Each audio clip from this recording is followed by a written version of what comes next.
हाँ जी। तो एक साइंटिस्ट दो थे एक्चुअली, जिनका नाम था Hershey and chase, Alfred Hershey and Martha chase. इन्होंने एक एक्सपेरिमेंट किया था, जिससे ये बताया गया था कि जो डीएनए है वो ही जेनेटिक मटेरियल है, वो ही हेरिडेटरी मटेरियल है और ट्रांसफर होता है एक ऑर्गेनिज्म से दूसरे ऑर्गेनिज्म में और एक जनरेशन से दूसरी जनरेशन में। तो इस चीज को प्रूव करने के लिए एक एक्सपेरिमेंट करना जरूरी था, क्योंकि लास्ट जो एक्सपेरिमेंट किया गया था, मैंने बताया आपको, जो बायोकेमिकल कैरेक्टराइजेशन थी या ग्रिफिथ एक्सपेरिमेंट था, उसमें ये चीज प्रूव नहीं हो पाई थी कि हमारा जो डीएनए है वो ही जेनेटिक मटेरियल है।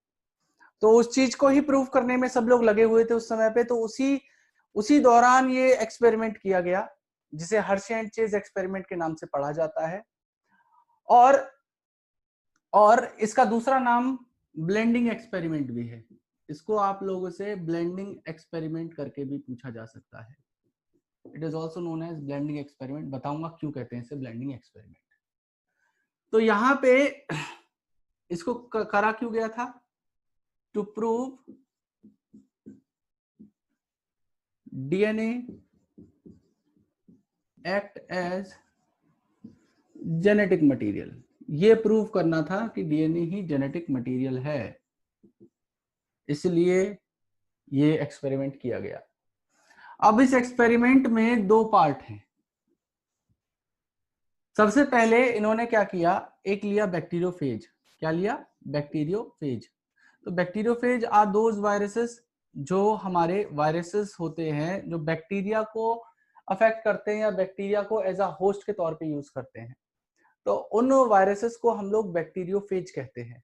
तो जो बैक्टीरियोफेजेस होते हैं बेसिकली, उनके पास एक तो होता है बाहर प्रोटीन कोट। उनके बाहर क्या होता है? एक प्रोटीन कोट होता है। और ये वो पार्ट है टेल वाला जिससे ये अटैच करते हैं। और साथ में इनके पास एक जेनेटिक मटेरियल होता है।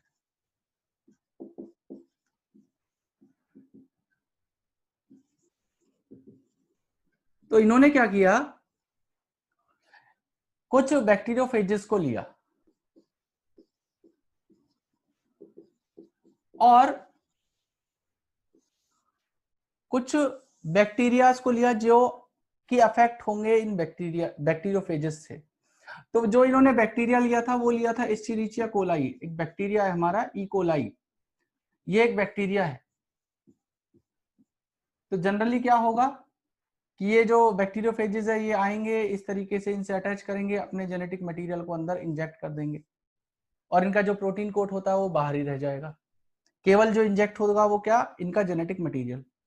और ये जेनेटिक मटेरियल अंदर इनके डीएनए के साथ जो है बाइंड करके अपनी कॉपीज बना लेगा। इस तरीके से होता है। अब किया क्या गया कि सबसे पहले जो पार्ट में इन्होंने ये जो प्रोटीन कोट था, इसको रेडियो आइसोटोपिकली लेबल करा। इसको क्या करा? रेडियो आइसोटोप से लेबल कर दिया। अब कहोगे कि सर ये रेडियो आइसोटोप से लेबल करने का मतलब क्या है और क्यों किया गया? और जो रेडियो आइसोटोप यहाँ पे लिया गया था वो था आपका सल्फर का 35 S35 जो आइसोटोप है, इसको लेबल करने के लिए।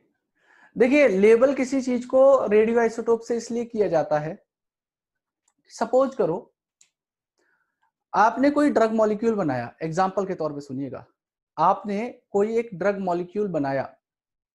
अब आप उसका पाथवे पढ़ना चाहते हो, उसका डिग्रेडेशन पाथवे पढ़ना चाहते हो, तो आप क्या करोगे? उसको, उस ड्रग मॉलिक्यूल को रेडियो आइसोटोप से लेबल कर लोगे।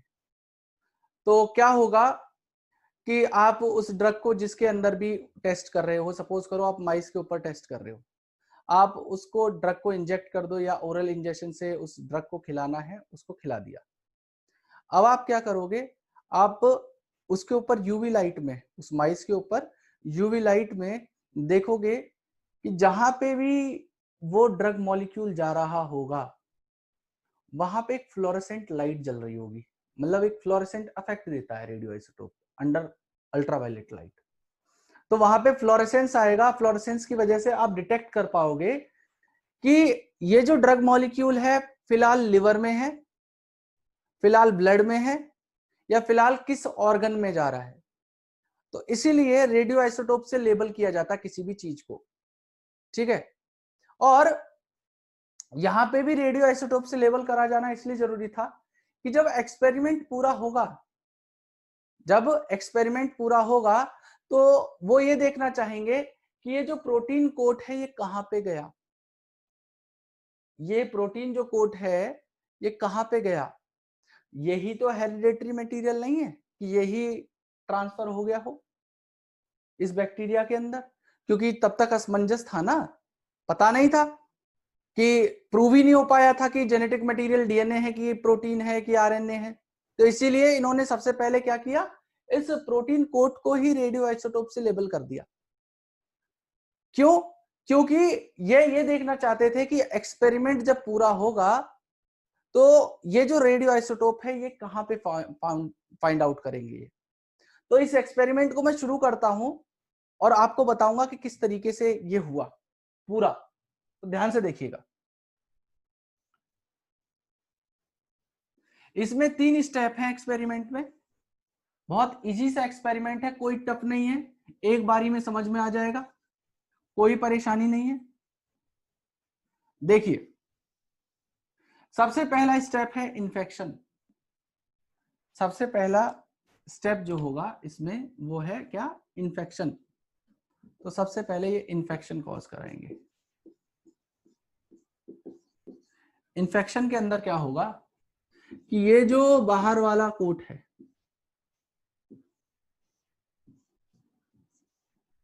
इसको इन्होंने क्या कर दिया है, प्रोटीन कोट को रेडियो लेबल कर दिया, रेडियो लेबल्ड। और रेडियो लेबल किससे किया है, H35 से, ठीक है। और आप रेडियो आइसोटोपिक लेबल लिखिए पूरा, रेडियो आइसोटोप से लेबल्ड, और H35 से रेडियो आइसोटोपिकली लेबल हो रखा है। ये इसका जेनेटिक मटेरियल है। ये इन्फेक्शन हुआ, ये बैक्टीरिया से अटैच हुआ, ये है इकोलाई। तो इन्फेक्शन में क्या करेगा, ये इन्फेक्शन के अंदर क्या करेगा, ये अपने जेनेटिक मटेरियल को ऐसे इंजेक्ट कर देगा, यहां पे कर दिया। अब दूसरा स्टेप होगा ब्लेंडिंग, दूसरा स्टेप होगा ब्लेंडिंग। ब्लेंडिंग के अंदर क्या किया जाएगा, बेसिकली ये जो वायरल अटैचमेंट है इसको अलग कर दिया जाएगा बैक्टीरिया से। अब ये कैसे किया जाएगा, तो उसके लिए एक मशीन होती है जिसे ब्लेंडर कहा जाता है। क्या कहा जाता है, blender. Blender is more over like a shaker.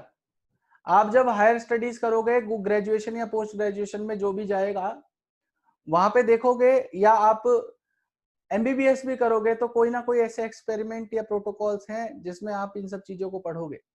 तो वहां पे लैब में आप हमेशा एक चीज देखोगे जो शेक करती रहती है, ऐसे उसके ऊपर सॉल्यूशन रखे रहते हैं और ऐसे ऐसे वो शेक कर रही होती है, उसे हम ब्लेंडर कहते हैं।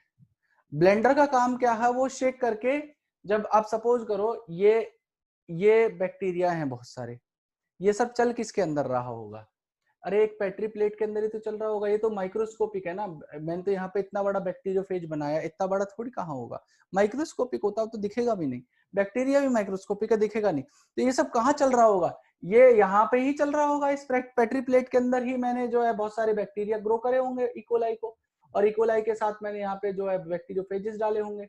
ये बहुत सारे बैक्टीरियोफेजेस हैं, यहाँ पे बैक्टीरियोफेजेस हैं जिनको रेडियो आइसोटोपिकली लेबल किया हुआ है, मतलब ये काम माइक्रोस्कोपिकली चल रहा है। और इसको ही मैंने क्या कर दिया, इस शेकर के ऊपर रख दिया। ये शेकर क्या कर रहा है, शेक कर रहा है। तो ये क्या करेगा, ये जो अटैचमेंट है यहाँ से, ये जो अटैचमेंट है बैक्टीरिया और वायरस के बीच में, इसको खत्म करना है, मतलब अलग करना है।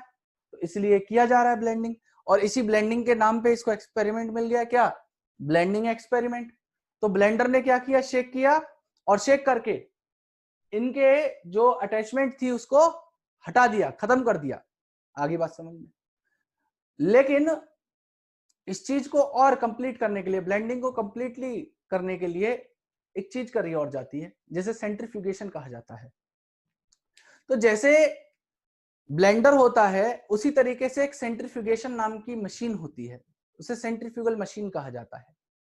सेंट्रीफ्यूगल मशीन क्या होती है, उसमें एक रोटर होता है। सेंट्रीफ्यूगेशन एक बेसिक सा मैकेनिज्म है जो आप लोग अपने घर पे भी डेली बेसिस पे यूज करते हो।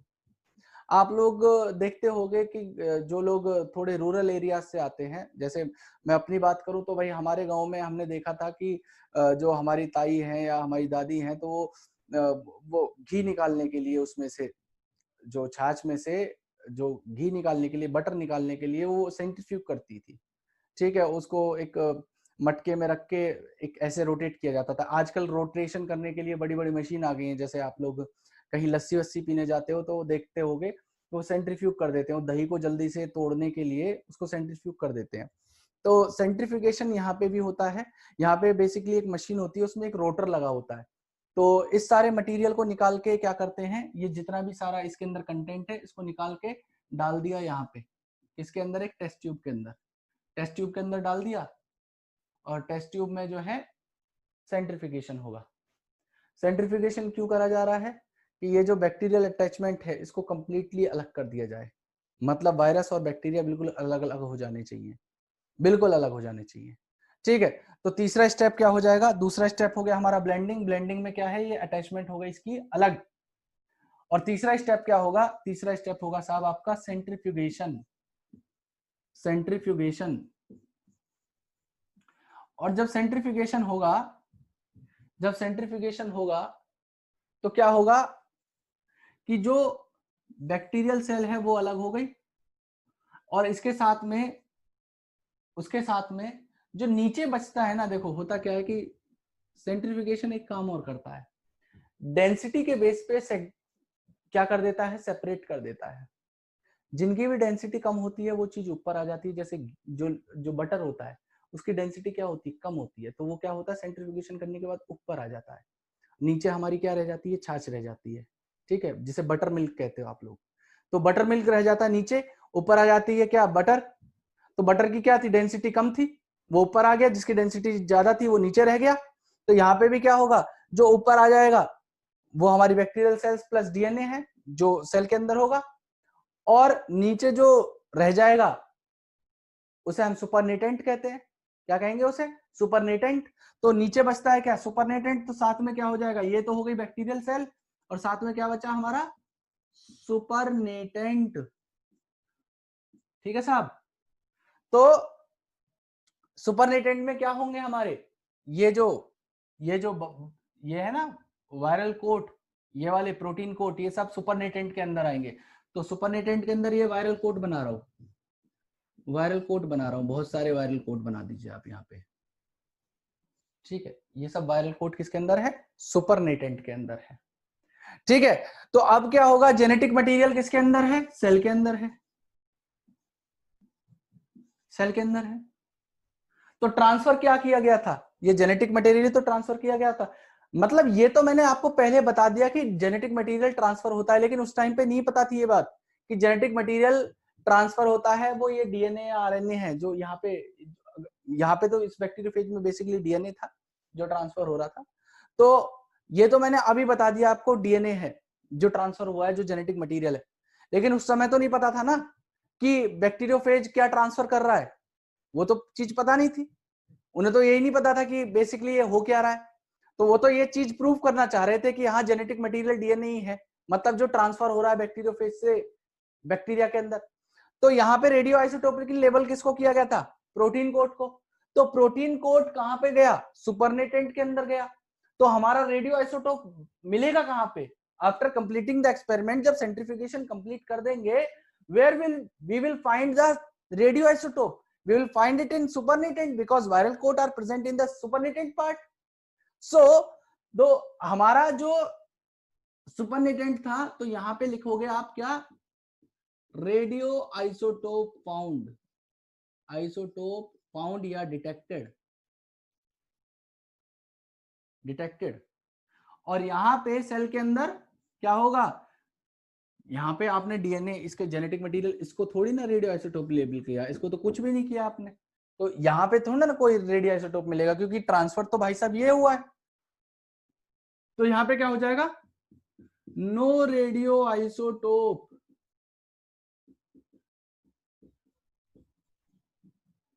डिटेक्टेड, कोई रेडियो आइसोटोप डिटेक्ट नहीं किया गया। Got it. तो ये पहला पार्ट था जिसमें इन्होंने प्रोटीन कोड को किया।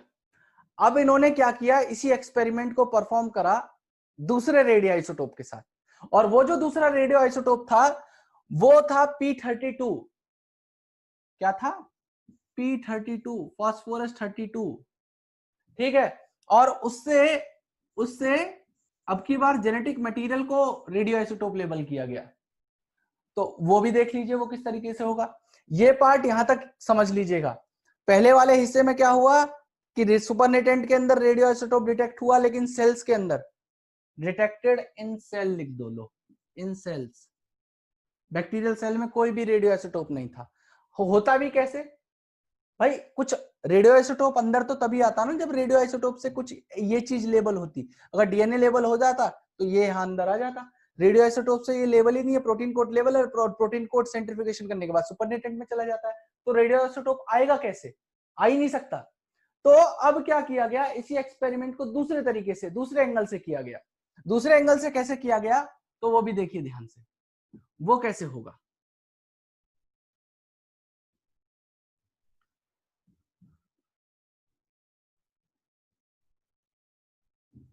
देखिए यहां पे क्या किया इन्होंने इन्होंने क्या किया, फिर से क्या किया, फर्स्ट स्टेप वही रहेगा, इन्फेक्शन। इन्फेक्शन कर दिया, ये है बैक्टीरिया, ये लगा दीजिए बैक्टीरियोफेज, ये लगा दिए बैक्टीरियोफेज। और ये जो बैक्टीरियोफेज आपने यहां पे लगाया, ये जो बैक्टीरियोफेज लगाया जिसने इन्फेक्ट किया, अब की बार उसके डीएनए को क्या कर रहे हो आप, रेडियो आइसोटोप से लेबल कर रहे हो। और अब की बार रेडियो आइसोटोप लेवल कौन से कर रहे हो, P32 से। अब P32 से रेडियो आइसोटोप लेवल करने का कारण क्या था, अरे फॉस्फेट होता है ना डीएनए के अंदर, फॉस्फेट होता है न्यूक्लियोटाइड के अंदर, तो उसके साथ ये इजीली अटैच हो सकता है। ये फास्फोरस 32 जो आइसोटोप है, ये उसके फॉस्फेट के साथ इजीली अटैच हो सकता है, क्योंकि उसमें ऑलरेडी फॉस्फेट है डीएनए के अंदर। तो यहां पे क्या होगा, फिर से ये ट्रांसफर करेगा। तो अब की बार radio isotopic level DNA transfer हुआ है अंदर बैक्टीरियल सेल के अंदर। ठीक है साहब। अब दूसरा स्टेप वही रहेगा, ब्लेंडिंग। फिर से ब्लेंडर चलाया जाएगा, फिर से ब्लेंडिंग की जाएगी, बैक्टीरियल अटैचमेंट को अलग, बैक्टीरियल और वायरल अटैचमेंट को एक दूसरे से अलग कर दिया जाएगा। और अटैच कर, जो अटैचमेंट जब इनकी खत्म हो गई यहां से, ये बिल्कुल अलग हो गए, देखो ये अलग हो गया ना इससे, दोनों बैक्टीरिया अलग हो गया, वायरस अलग हो गया, प्रोटीन कोड जो उसका लगा हुआ है। फिर से क्या करेंगे हम लोग, सेंट्रिफिकेशन करेंगे। लेकिन अब की बार जो है उल्टा मामला हो जाएगा। देखो फिर से सेंट्रिफिकेशन करने के बाद सुपरनेटेंट आएगा नीचे, जिसमें वायरल कोट होंगे, लेकिन अब की बार हमने रेडियो आइसोटोपिकली लेबल किसको किया है, इस डीएनए को। किसको, डीएनए को। तो ट्रांसफर क्या हुआ है, डीएनए। तो रेडियो आइसोटोप कहां फाइंड होगा, इनसाइड द सेल। कहां पे होगा, इनसाइड द सेल। तो रेडियो आइसोटोप डिटेक्ट होगा इनसाइड द सेल, और सुपरनेटेंट में अब की बार कोई रेडियो आइसोटोप नहीं आएगा। तो यहां पे क्या होगा, radio isotope detected in cells and inside the supernatant no radio isotope detected. कोई भी रेडियो आइसोटोप डिटेक्ट नहीं होगा सुपरनेटेंट में। तो इस चीज से क्या प्रूफ कर दिया गया कि hence DNA act as genetic material and it is transferred from one organism to another organism. तो डीएनए जेनेटिक मटेरियल के तौर पे काम करता है, और यही ट्रांसफर होता है एक ऑर्गेनिज्म से दूसरे ऑर्गेनिज्म के अंदर, जो हमारा बैक्टीरियोफेज ने आपका इस बैक्टीरिया के अंदर ट्रांसफर किया। Got it? तो इससे क्या प्रूफ हो गया? Hence it is proved that DNA is a genetic material and transferred from virus to bacteria. तो इसका कंक्लूजन भी लिख दीजिएगा, यहां पे लिख रहा हूं मैं, hence DNA act as genetic material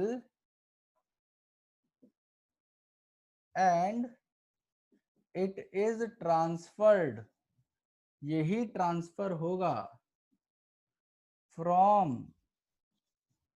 virus to bacteria. Got it? तो ये जो सर्च ऑफ जेनेटिक मटेरियल की लड़ाई थी, ये जो सर्च ऑफ जेनेटिक मटेरियल की लड़ाई थी कि जेनेटिक मटेरियल के तौर पे कौन काम कर रहा है, तो वो यहां पे खत्म हुई हर्शे एंड चेज एक्सपेरिमेंट होने के बाद। Got it? तो अब बात करते हैं कि जो आइडियल जेनेटिक मटेरियल है उसकी प्रॉपर्टी क्या होनी चाहिए। मतलब कोई भी अगर मॉलिक्यूल है वो जेनेटिक मटेरियल के तौर पे काम करना चाहता है या कर रहा है, तो वो कौन से ऐसे कैरेक्टरिस्टिक रखेगा कि उसे हम लोग एक आइडियल जेनेटिक मटेरियल कंसीडर करें। तो उसके लिए प्रॉपर्टीज जाननी पड़ेंगी। सबसे पहली कैरेक्टरिस्टिक होती है किसी भी जेनेटिक मटेरियल की कि वो अपना रेप्लिका तैयार कर सके। मतलब it should able to replicate itself. ठीक है, वो अपने रेप्लिका को तैयार कर सके। उसके बाद दूसरी कैरेक्टरिस्टिक होती है किसी एक जेनेटिक मटेरियल की कि उसको केमिकली और स्ट्रक्चरली स्टेबल होना चाहिए। उसको क्या होना चाहिए? केमिकली और स्ट्रक्चरली स्टेबल होना चाहिए। अगर वो केमिकली और स्ट्रक्चरली स्टेबल नहीं होगा तो वो जेनेटिक मटेरियल के तौर पे काम नहीं कर सकता। तीसरी चीज क्या होनी चाहिए? उसके अंदर लो म्यूटेशन रेट होने चाहिए। वहां पे म्यूटेशन का जो रेट है वो कम होना चाहिए। अगर म्यूटेशन का रेट ज्यादा होगा तो वहां पे अनस्टेबिलिटी आती है। तो अनस्टेबल नहीं होना चाहिए, उसको स्टेबल होना पड़ेगा। और चौथा, it should able to express itself in Mendelian character, मतलब मेंडल की लॉज को भी वो फॉलो करे, तो ही वो हमारा आइडियल जेनेटिक मटेरियल के तौर पे कंसीडर किया जाएगा। तो now I am writing the characteristic of ideal genetic material. तो सी क्या होंगी प्रॉपर्टीज?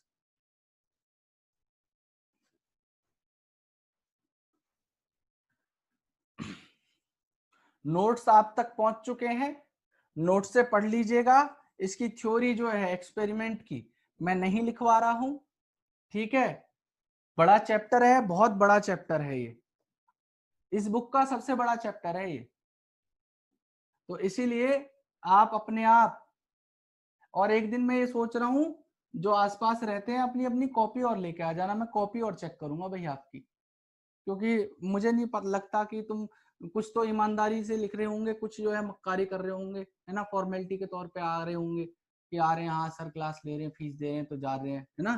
तो मुझे कॉपी और दिखा देना भाई अपनी एक दिन आके, है ना प्लीज, ये मेरी रिक्वेस्ट है, क्योंकि मैं कॉपी जब तक नहीं देखूंगा तब तक मुझे जो है सेटिस्फेक्शन नहीं होगी कि तुम लोग कर क्या रहे हो कॉपी में, ठीक है। तो कॉपी और दिखा देना अपनी अपनी, कृपया करके। Now I am starting the properties of genetic material.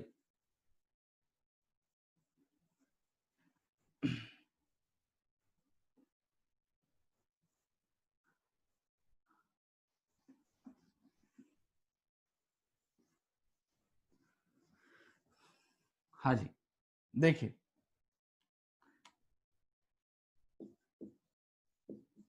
Properties of genetic material.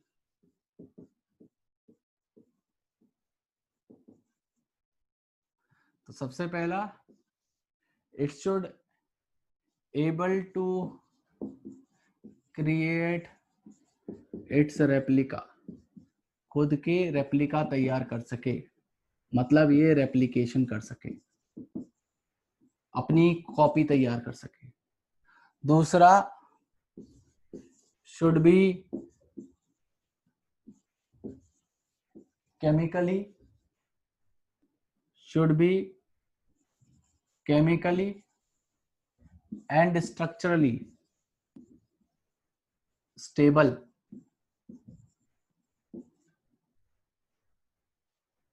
तीसरा, लो म्यूटेशन रेट, म्यूटेशन का जो रेट है वो बहुत कम होना चाहिए। और चौथा, it should able to express itself in Mendelian character, in Mendelian characters, मतलब मेंडल्स की लॉ को वो फॉलो करेगा। तो हमारे ये 4 कैरेक्टरिस्टिक किसी के अंदर होगी तो हमारा जो है वो जेनेटिक मटेरियल आइडियल है। और आइडियल जेनेटिक मटेरियल की बात हो रही है तो हम लोग कंपेयर भी कर लेते हैं डीएनए और आरएनए में। भाई साहब, एक तरफ डीएनए लिख दे रहा हूं, दूसरी तरफ आरएनए लिख रहा हूं, इनके बीच में खींच दी लाइन। ठीक है, तो डीएनए क्या होता है आपका? Double stranded. डीएनए क्या है? Double stranded. आरएनए क्या होता है? Single stranded.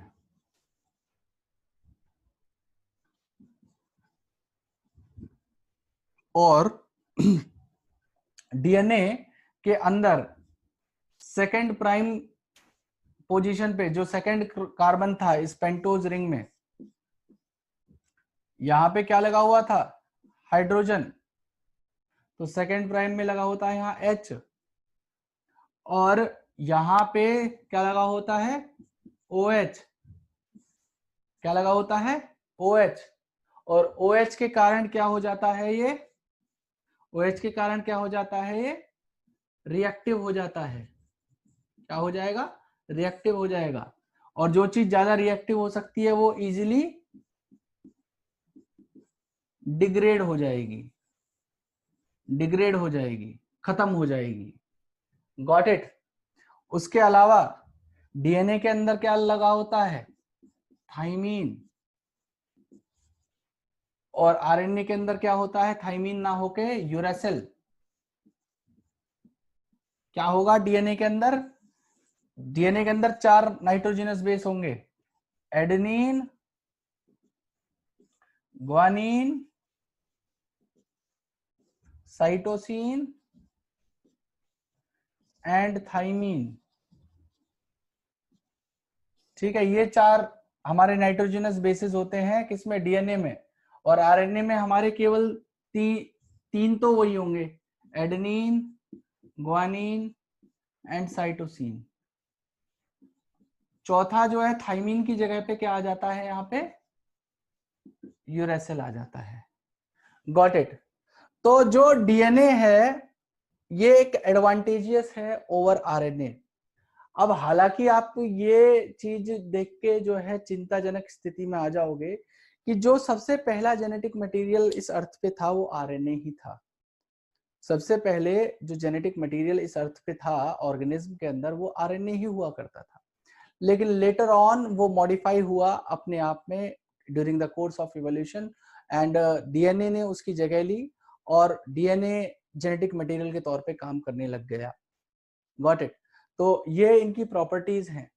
ठीक है, तो एक काम करिए, एक हेडिंग डालिए, ये लिख लीजिए पहले तो, और एक हेडिंग डालिए आप कि आरएनए, आरएनए वर्ल्ड आप हेडिंग डालेंगे, आरएनए वर्ल्ड, WORLD वर्ल्ड। उसमें लिखेंगे RNA was the first genetic material. RNA जो था वो फर्स्ट जेनेटिक मटीरियल था। नेक्स्ट लिखेंगे essential life process, essential life process like metabolism, translation, splicing। Spelling देख लेना, स्प्लाइसिंग बताऊंगा क्या होता है स्प्लाइसिंग, अभी समझ में नहीं आएगी। Splicing evolved around RNA। कौन कौन से? Metabolism, translation and splicing evolved around RNA. Next point, it act as genetic material and catalyst. It act as genetic material and catalyst. Next point, RNA being catalyst. RNA being catalyst, catalyst क्या होते हैं बेटा? जो rate of reaction को बढ़ा देते हैं। कोई केमिकल रिएक्शन हो, उस केमिकल रिएक्शन के रेट को बढ़ा दे, उन्हें कैटलिस्ट कहते हैं ना। तो ये भी कैटलिस्ट के तौर पे काम करता है। अब जो चीज कैटलिस्ट के तौर पे काम करेगी वो कभी भी स्टेबल नहीं हो सकती। नेक्स्ट पॉइंट यही है कि RNA being catalyst was reactive and hence unstable. RNA being catalyst was reactive and hence unstable.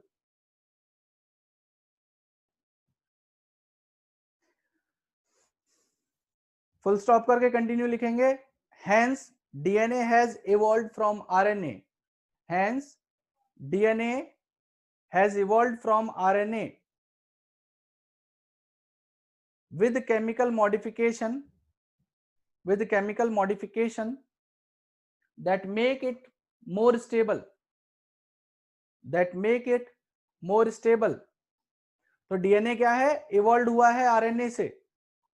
Got it? और इस केमिकल मॉडिफिकेशन होने की वजह से वो ज्यादा स्टेबल है डीएनए हमारा आरएनए से, स्ट्रक्चर में भी केमिकली भी, दोनों में।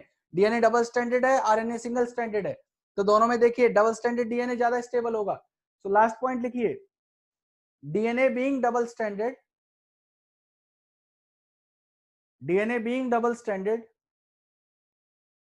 and having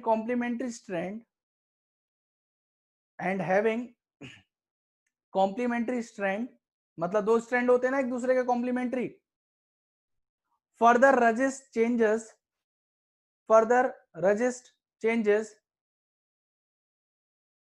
by evolving a process of repair. Got it? तो ये तो थी बात हमारे जेनेटिक मटेरियल से रिलेटेड। मैंने कंपैरिजन कर दिया है और ये भी बता दिया है कि सबसे पहला जेनेटिक मटेरियल इस अर्थ पे जो था वो आरएनए था। लेकिन आरएनए क्या है? एक कैटलिस्ट के तौर पे भी काम करता है, तो इस ज्यादा रिएक्टिव है और रिएक्टिव होने की वजह से ये अनस्टेबल है। तो हमारा डीएनए क्या हो गया? इवॉल्व हो गया। आरएनए से ही इवॉल्व हुआ है डीएनए, और डीएनए काम करने लग गया जेनेटिक मटेरियल के तौर पे, because DNA is more stable. DNA ज्यादा स्टेबल है आरएनए से। कॉम्प्लीमेंट्री इसके दो स्ट्रैंड्स होते हैं, तो स्ट्रक्चरली भी स्टेबल है और केमिकली भी ये स्टेबल है, क्योंकि इसके अंदर 2' हाइड्रोजन होता है, H होता है, जिसकी वजह से इसके अंदर म्यूटेशन भी जो होंगे वो कंपैरेटिवली लोअर रेट पे होंगे जितने आरएनए के अंदर होते हैं। Got it? तो आप इसी चीज से अंदाजा लगा लीजिए, जो वायरसेस होते हैं उनके अंदर जो जेनेटिक मटेरियल होता है वो आरएनए होता है ज्यादातर।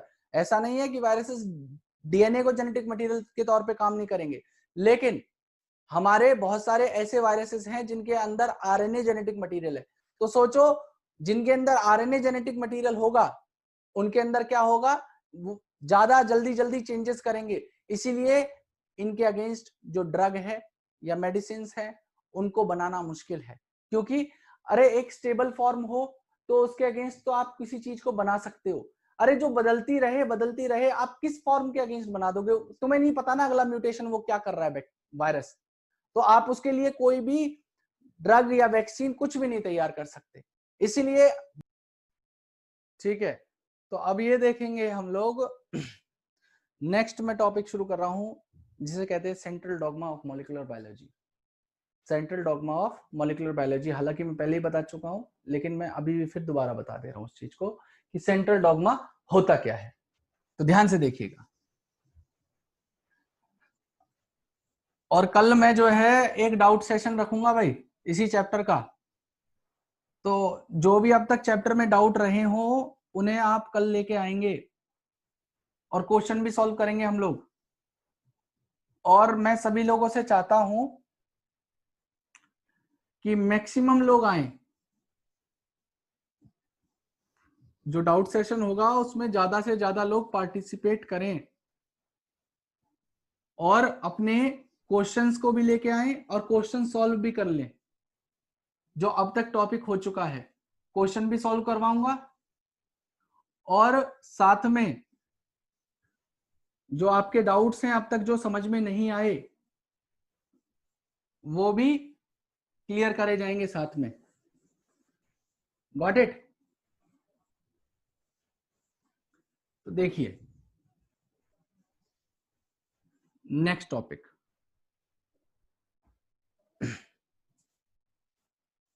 नेक्स्ट टॉपिक देखिए।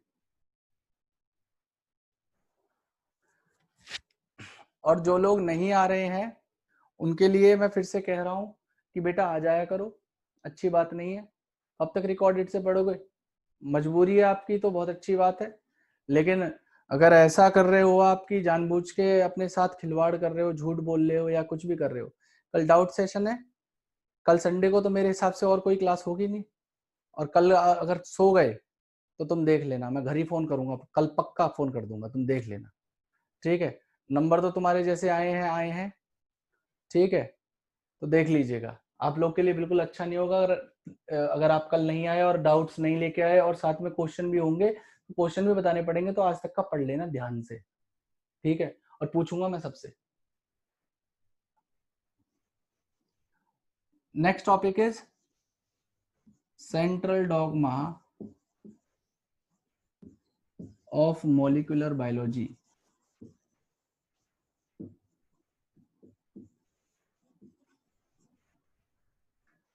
तो हमारा जो सेंट्रल डॉगमा है मॉलिक्यूलर बायोलॉजी का, वो क्या कहता है और क्या बताता है, तो ध्यान से देखिए। ये बोलता है कि डीएनए एक प्रोसेस करता है जिससे और डीएनए बन सकते हैं। डीएनए एक प्रोसेस करता है जिससे और डीएनए बन सकते हैं, और उस प्रोसेस को कहते हैं हम लोग रेप्लिकेशन। उसी प्रोसेस को हम लोग कहते हैं क्या? Replication. That process is called replication. मतलब डीएनए से डीएनए के बनने के प्रोसेस को क्या कहेंगे हम लोग? रेप्लिकेशन। मतलब डीएनए अगर डीएनए को बनाता है तो प्रोसेस क्या कहलाएगा? रेप्लिकेशन कहलाएगा। डीएनए अगर आरएनए बनाता है तो उस प्रोसेस को हम लोग कहते हैं ट्रांसक्रिप्शन। उस प्रोसेस को कहा जाता है ट्रांसक्रिप्शन।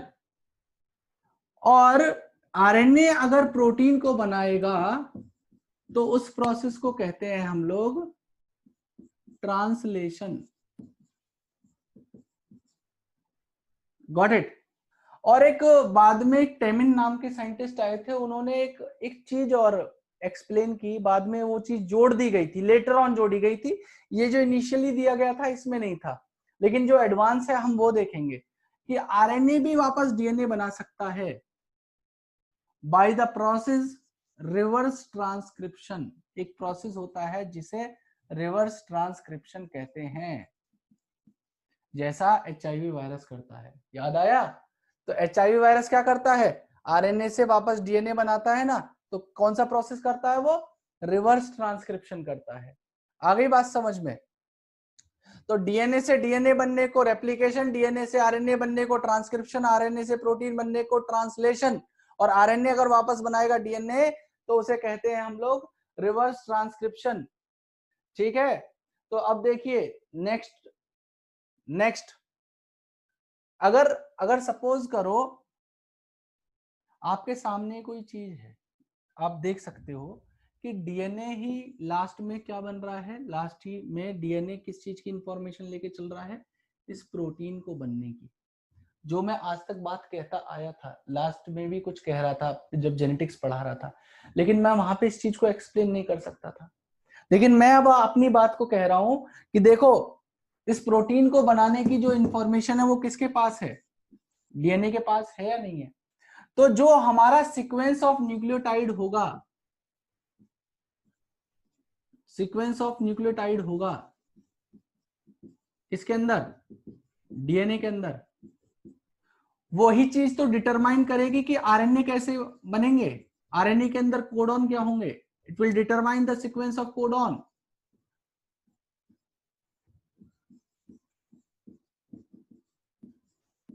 इन आरएनए, और डीएनए ने डिटरमाइन किया आरएनए के लिए, तो आरएनए ये आगे चल के क्या डिटरमाइन करेगा, sequence of amino acid, sequence of amino acid in protein. और ये आगे चल के क्या डिटरमाइन करेगी, sequence of protein,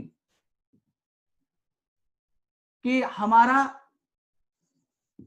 shape and structure क्या है उस प्रोटीन का, वो तो उसके अमीनो एसिड ही डिटरमाइन करते हैं। जैसे सिकल सेल एनीमिया था, सिकल सेल एनीमिया के अंदर जहां पे ग्लूटामिक एसिड लगा था, तो उसकी वजह से देखो उसका जो आरबीसी का स्ट्रक्चर था वो बदल रहा था, और वहीं पे वेलिन आ गया तो उसका स्ट्रक्चर और हो गया। तो आपके अमीनो एसिड की वजह से ही तो शेप एंड स्ट्रक्चर बदलता है। तो नेक्स्ट पॉइंट आपको क्या लिखना है, जो सीक्वेंस ऑफ अमीनो एसिड है प्रोटीन का, sorry sequence of amino acid है इन प्रोटीन, वो शेप और स्ट्रक्चर ऑफ प्रोटीन को डिटरमाइन करेगा। और ये चीज फाइनली किस चीज को डिटरमाइन करती है, किसी फिनोटाइप को, किसको, किसी फिनोटाइप को या किसी कैरेक्टरिस्टिक ऑफ सेल को। इसको कैसे समझेंगे भाई हम, आप ये देखिए ना भाई, आपके अंदर मेलानिन पिगमेंट बन रहा है, मेलानिन पिगमेंट की वजह से आपकी स्किन पिगमेंटेशन है, और ये जो आपका स्किन पिगमेंटेशन है ये आपका फिनोटाइप है, फिनोटाइप है। आप अगर डार्क कॉम्प्लेक्शन वाले हो तो भी ये डीएनए रेस्पॉन्सिबल है, अगर आप ब्राइट कॉम्प्लेक्शन वाले हो तो भी ये डीएनए रेस्पॉन्सिबल है, आप फेयर कॉम्प्लेक्शन के हो, इंटरमीडिएट कलर है आपका, विटिश कलर है, तो भी ये डीएनए रेस्पॉन्सिबल है। तो इसी डीएनए की वजह से तो फाइनली ये कैरेक्टरिस्टिक या फिनोटाइप आया है। इसी डीएनए ने आपका डिटरमाइन किया होगा आरएनए को, और इसी आरएनए की वजह से आपके कुछ अमीनो एसिड्स बने, और उसी अमीनो एसिड की वजह से वो प्रोटीन बनी जिसे मैं मेलानिन कह रहा हूं। मेलानिन क्या है, एक हमारा एंजाइम या हार्मोन ही तो है।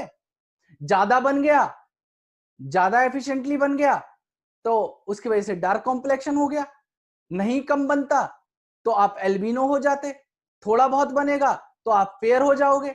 तो इसी तरीके से यहां पे जो डीएनए है फाइनली डिटरमाइन करता है किसी चीज के फिनोटाइप को। तो जो मैं लास्ट चैप्टर में बात कहता था वो कुछ कुछ आपके अब समझ में आने लगेगी। जो मैं बार बार जो डीएनए के स्ट्रैंड बनाता था उसमें कोडॉन 3-3 का पेयर बनाता था, फिर एक अमीनो एसिड को लिखता था और उसमें म्यूटेशन जब समझाया था, वहां पे बड़ी दिक्कत आती होगी आपको। क्यों आ रही थी दिक्कत, रीजन इज व्हाट, आपको ये बेसिक नहीं पता था। अब बेसिक पता चल गया तो आपको लास्ट वाली क्लास अब दोबारा देखना पड़ी होगी ग्रुप में, दोबारा देखना। अब देखना मेरी बात बिल्कुल सटीक समझ में आएगी आपको। क्यों, क्योंकि वहां पे उन्होंने उस टॉपिक को पहले डाल दिया, ठीक है। इस चैप्टर में भी म्यूटेशन है लेकिन मैंने आपको वो म्यूटेशन पहले ही पढ़ा डाला और ढंग से पढ़ा दिया, तो इसकी वजह से म्यूटेशन पल्ले नहीं पड़ रहा होगा आपके, लेकिन अब जरूर समझ में आएगा। रीजन इज व्हाट, आपको ये सेंट्रल डॉगमा समझ में आ गया है कि डीएनए के न्यूक्लियोटाइड ही हमारे फाइनली किसी फिनोटाइप के लिए रेस्पॉन्सिबल हैं। डीएनए न्यूक्लियोटाइड में चेंज आएगा तो प्रोटीन भी लास्ट में बदलेगी और फिनोटाइप भी बदलेगा। अगर यहाँ पे कोई चेंज आता है तो हर लेवल पे आगे चेंज आएगा। आप सोचो ना, ये बेसिक लेवल है तो आप ये समझ लो ये बेस है। बिल्डिंग होती है भाई साहब, बिल्डिंग की नींव ही अच्छी नहीं होगी तो बिल्डिंग जल्दी से धड़ाम से गिर जाएगी। तो अगर नींव के अंदर ही कुछ चेंज आएंगे तो आगे का जो फ्यूचर है उस बिल्डिंग का, तो वो इसी के ऊपर डिपेंड करता है, उसका जो बेस बनता है। Got it. तो इसी वजह से डीएनए यहाँ पे हर चीज का बेस है। ये न्यूक्लियस को इसीलिए हम लोग हेड ऑफ द सेल कहते हैं। क्यों कहते हैं उसे हेड ऑफ द सेल, क्योंकि वो डीएनए को कंटेन करके चलता है और डीएनए ही सारी सेल की मैकेनिज्म को, मेटाबॉलिज्म को कंट्रोल करता है। सेल बायोलॉजी याद कर लेना, चैप्टर नंबर 7 पढ़ लेना, अब दोबारा तो अब समझ में आएगा कि हमारा डीएनए करता क्या है। अब समझ में आ जाएगी कि डीएनए के अंदर पोर्स क्यों होती हैं, डीएनए क्यों पोर्स करके रखता है। इधर देखिए सेल का थोड़ा सा पार्ट देख लीजिए, ये सेल है, ये न्यूक्लियस है, न्यूक्लियस डबल मेम्ब्रेन्ड है, इस डबल मेम्ब्रेन के अंदर क्या है, हमारे पोर्स होते हैं ना भाई। पोर्स क्यों होते हैं, ताकि ये डीएनए एक आरएनए बना के इस आरएनए को बाहर भेज पाए, और इसी के बाहर लगी होती है एंडोप्लाज्मिक रेटिकुलम। देख लेना एंडोप्लाज्मिक रेटिकुलम क्यों लगी होती है, उनके ऊपर लगे होते हैं राइबोसोम जो रफ एंडोप्लाज्मिक रेटिकुलम बना देते हैं, और वो राइबोसोम क्या करते हैं, इस आरएनए के ऊपर बाइंड करेंगे और प्रोटीन सिंथेसाइज करेंगे, और इस प्रोटीन को आ जाएगी एंडोप्लाज्मिक रेटिकुलम में, फाइनली भेज दी जाती कहां, गोल्जाई एपरेटस में। गोल्जाई एपरेटस में क्या किया जाएगा, इस प्रोटीन को, ये जो बनी थी अभी ये इमेच्योर अनमॉडिफाइड प्रोटीन है, इसको मॉडिफिकेशन की जरूरत होती है, तो गोल्जाई एपरेटस में होता है इसका क्या, मॉडिफिकेशन, और गोल्जाई फाइनली इसको मॉडिफाई करती है अपनी सिस्टर्नीज में और भेज देती है कैसे, प्रोटीन को वेसाइकल की फॉर्म में। अगर वो एंजाइम है तो वो सिक्रेटरी प्रोटीन है तो उसको सेल के बाहर भेज दिया जाएगा। अगर उसको वो हमारी कोई प्लाज्मा मेम्ब्रेन की इंटीग्रल या पेरिफेरल प्रोटीन बना रही है तो उसको प्लाज्मा मेम्ब्रेन पे भेज दिया जाएगा। तो ये मैकेनिज्म है, बायोलॉजी सारी कोरिलेटेड है, सेल भी यहां से कोरिलेटेड है। अगर ये कॉन्सेप्ट समझ में आएगा तो दुनिया के सारे कॉन्सेप्ट समझ में आ जाएंगे। आ रही है बात समझ में, हर चीज कोरिलेटेड है आपस में, ठीक है। तो आप अपने बेस को मजबूत करेंगे तो आपको पूरी बायोलॉजी बहुत अच्छी समझ में आएगी। यहां तक बात समझ में आ गई। अब मैं बात कर रहा हूं सबसे पहले मैकेनिज्म की, जो मैंने आपको बताया है क्या, रेप्लिकेशन। ये शुरू हो जाएगा आज रेप्लिकेशन। तो रेप्लिकेशन का मतलब मैंने आपको बता ही दिया कि DNA will create a replica और इट्स ओन कॉपी, जिसे हम लोग खुद डीएनए कहते हैं। तो जो रेप्लिका तैयार होता है, डीएनए तैयार होता है, डीएनए से ही उस प्रोसेस को रेप्लिकेशन कहा जाता है। और रेप्लिकेशन कैसे होगा देख लीजिए, समझ लीजिए। देखिए देखिए बेटा, आपको कोई चीज करनी है तो आपको एक स्टार्टिंग पॉइंट होना चाहिए ना। मतलब जैसे सपोज करो आप कोई रेस स्टार्ट करते हो तो रेस स्टार्ट का एक स्टार्ट पॉइंट होता है, एक एंड पॉइंट होता है, मतलब जहां पे हमारी रेस शुरू होगी और जहां पे खत्म होगी। तो ऐसे ही डीएनए रेप्लिकेशन जो होता है उसका भी एक स्टार्टिंग पॉइंट होता है, और उस स्टार्टिंग पॉइंट को हम लोग कहते हैं क्या, ओरिजिन। क्या कहते हैं, ओरिजिन। ओरिजिन मतलब स्टार्टिंग पॉइंट, ओरिजिनेट जहां से हो रहा है वो प्रोसेस। तो डीएनए जहां से स्टार्ट होता है उसी चीज को कहा जाता है ओरिजिन। तो सी क्या होगा, now I am starting replication, पहला प्रोसेस। ये कहां से स्टार्ट होता है, एक पॉइंट से जिसे हम लोग कहते हैं ओरिजिन। और ओरिजिन किसका, रेप्लिकेशन का, तो पूरा कह देंगे ओरिजिन ऑफ रेप्लिकेशन। और शॉर्ट फॉर्म में इसे बोला जाता है क्या, ओराई। शॉर्ट फॉर्म में क्या कहा जाता है, ओराई। ओराई मतलब ओरिजिन, और ओरिजिन मतलब क्या है, स्टार्टिंग पॉइंट। अब ये जो ओराई होता है या ओरिजिन होता है, ये हमारा प्रोकैरियोट्स में और यूकैरियोट्स में चेंज है इनके अंदर। प्रोकैरियोट्स जो होते हैं, जो प्रोकैरियोट्स होते हैं उनके अंदर ये जो ओरिजिन होता है ये सिंगल होता है, मतलब एक ही पॉइंट है जहां से ये स्टार्ट होगा, क्योंकि उनका जीनोम ज्यादा बड़ा नहीं होता। तो उनको क्या है, एक ही पॉइंट पे वो स्टार्ट करेंगे और जल्दी से उनका रेप्लिकेट हो जाएगा, डीएनए की दूसरी कॉपी बन जाती है। Got it. लेकिन जो यूकैरियोट्स हैं उनका जीनोम बड़ा है। जैसे अब मैं अपने हम ह्यूमंस हैं, हम अपनी बात करें तो भाई साहब हम लोग के 3.3 बिलियन केमिकल बेस पेयर है। मतलब कितना बड़ा डीएनए सोच रहे हो, मतलब इतने बड़े डीएनए को बनाने के लिए समय तो चाहिए। अब आप एक ही पॉइंट से उस डीएनए को रेप्लिकेट करना चाहोगे तो वो नहीं हो सकता। मतलब आप सपोज करो घर के काम होते हैं, घर के काम होते हैं, सपोज करो आप गर्ल हैं या बॉय हैं, तो आपके अपने अपने रोल हैं। जैसे सपोज करो आप गर्ल हैं, तो आप जो है अपनी मदर के साथ किचन में काम करा रही है, तो मम्मी से कहती है ना, मम्मी आप ये काम कर लो, मैं ये काम कर लेती हूँ, तो उससे क्या होगा, जल्दी काम खत्म हो जाएगा। तो आप मल्टीपल पॉइंट से आप उस चीज को कर रहे हो ना, कि मम्मी से बोले मम्मी आप कुकिंग कर लो भाई, मैं जो है वॉश कर दूंगी, ठीक है मम्मी इतने आप दूसरा कुछ कर लीजिएगा। तो उससे क्या होगा, एक ही समय में क्या होगा, कम समय में आप ज्यादा काम कर पाओगे, क्योंकि आप लोग ज्यादा एंड्स हो वहां पे, ठीक है, ज्यादा हैंड्स है तो ज्यादा काम होगा। तो ऐसे ही यहाँ पे भी होता है कि जितने ज्यादा पॉइंट से जल्दी रेप्लिकेशन स्टार्ट हो जाएगा, उतनी ही जल्दी वो बड़ा डीएनए रेप्लिकेट हो जाएगा। तो जो हमारे प्रोकैरियोट्स के अलावा जो हमारे दूसरे बचे हुए कौन है, यूकैरियोट्स।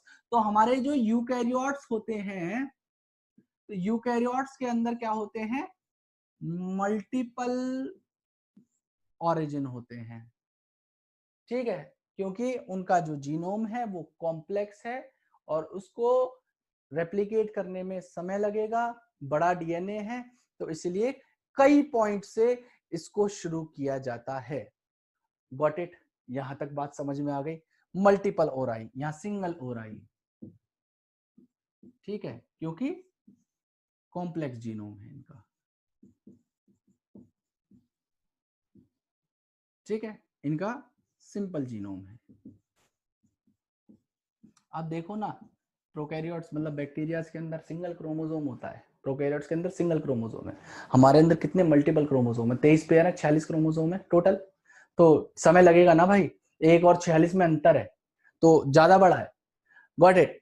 और हमारा जो डीएनए का नेचर होता है, nature of DNA replication is semi conservative in nature, semi conservative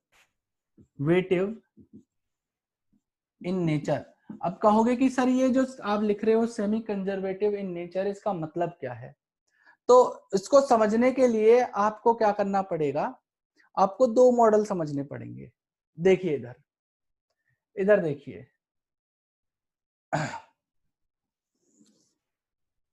मैं पहला लिख रहा हूं कंजर्वेटिव मॉडल, कंजर्वेटिव मॉडल, और दूसरा मैं लिख रहा हूं यहां पे semi conservative model, semi conservative model. तो दोनों में डिफरेंस क्या है? देखिए भाई, ये जो कंजर्वेटिव मॉडल है, इसका मतलब क्या है भाई, ये डीएनए डबल हेलिक्स है, ये जो 2 स्ट्रैंड है एक दूसरे के ऊपर जो है इस तरीके से जो है एक दूसरे के ऊपर लिपटे हुए हैं, रैप्ड है, हेलिक्स बना रहे हैं, ठीक है। तो जब भी डीएनए रेप्लिकेशन होता है, वो क्या करता है, हमारा इस तरीके से दोनों स्ट्रैंड सीधे खुल जाते हैं, ऐसे खुल जाते हैं, ये दोनों स्ट्रैंड खुल गए, ठीक है साहब। अब क्या होता है कि ये जो पहला वाला था, इसके कॉम्प्लीमेंट्री एक बनेगा, ठीक है, और दूसरा वाला जो ये स्ट्रैंड है, इसके कॉम्प्लीमेंट्री एक और बनेगा, जिसे मैं डॉटेड लाइन से बना रहा हूं, जिसे मैं डॉटेड लाइन से बना रहा हूं। इस स्ट्रैंड के कॉम्प्लीमेंट्री ये बन गया, इस स्ट्रैंड के कॉम्प्लीमेंट्री जो डीएनए स्ट्रैंड है वो ये बन गया। और उसके बाद क्या होगा कि जो ये दोनों ब्लैक वाले कौन थे, ये पुराने स्ट्रैंड थे ना, तो इन्हें मैं पेरेंटल कह सकता हूं, जो पुराने। तो जो पेरेंटल स्ट्रैंड है वो एक साथ आ गए भाई, ये देखो एक साथ आ गए, और जो डॉटर स्ट्रैंड है, नॉन पेरेंटल स्ट्रैंड है, वो एक साथ आ गए, वो एक साथ आ गए। Got it. तो इसमें क्या हुआ, पूरा का पूरा पेरेंटल पेरेंटल जो स्ट्रैंड थे वो दोनों एक साथ कंजर्व हो गए ना।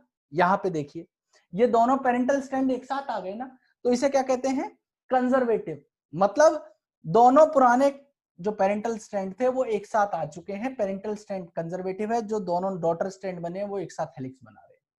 अब सेमी कंजर्वेटिव का मतलब क्या है? तो सेमी कंजर्वेटिव मतलब ये है कि आप ये फिर से बना दीजिए भाई, दो जो डार्क कलर से बना रहा हूं, ये है पेरेंटल स्ट्रैंड, ये है पेरेंटल स्ट्रैंड, ठीक है भाई। अब क्या होगा, ये दोनों स्ट्रैंड फिर से ओपन हुए, ओपन हो गए, इसके कॉम्प्लीमेंट्री एक स्ट्रैंड बन गया और इसके कॉम्प्लीमेंट्री दूसरा स्ट्रैंड बन गया, ठीक है, बन गए। अब क्या होगा, अब की बार क्या होगा कि एक तो पेरेंटल स्ट्रैंड और एक जो है डॉटर स्ट्रैंड, मतलब जो नया वाला आया है नॉन पेरेंटल, और एक पेरेंटल स्ट्रैंड और एक डॉटर स्ट्रैंड। यहां पे इस तरीके से हो गया। तो यहां पे हुआ क्या बेसिकली भाई साहब, आपका हाफ तो पेरेंटल कंजर्व हो गया और आधा नया हो गया। तो हाफ पेरेंटल स्ट्रैंड है, हाफ नया स्ट्रैंड है, तो इसे क्या कह देंगे, सेमी कंजर्वेटिव।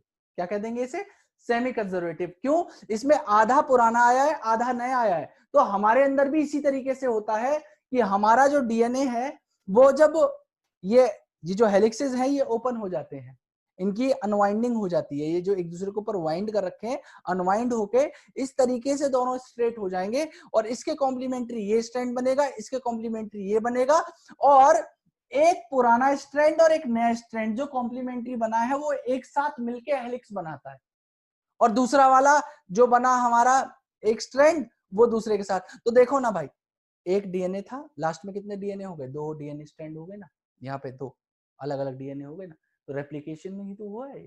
तो यहाँ पे होता क्या है, एक पेरेंटल एक non parental, half parental strand conserve हो गया, हाफ नया आ गया, इसे सेमी कंजर्वेटिव कहते हैं। कंजर्वेटिव में क्या हुआ था कि दोनों पेरेंटल एक साथ थे और दोनों डॉटर एक साथ थे, ये डिफरेंस है। तो हमारा जो डीएनए रेप्लिकेशन होता है वो क्या होता है, सेमी कंजर्वेटिव। आ रही है बात समझ में? अब ये जो सेमी कंजर्वेटिव लिख लो, इसे बना लो, मैं साइड में हो रहा हूं, ठीक है। जो सेमी कंजर्वेटिव होता है, इस चीज को भी प्रूव किया गया था। इसको प्रूव करने के लिए एक एक्सपेरिमेंट किया गया था जिसे हम लोग मेसेल्सन एंड स्टाल एक्सपेरिमेंट कहते हैं, जिसे हम लोग मेसेल्सन एंड स्टाल एक्सपेरिमेंट कहते हैं। वो देख लीजिए एक्सपेरिमेंट किस तरीके से होगा, बना लीजिए, जल्दी बना लीजिए आप लोग।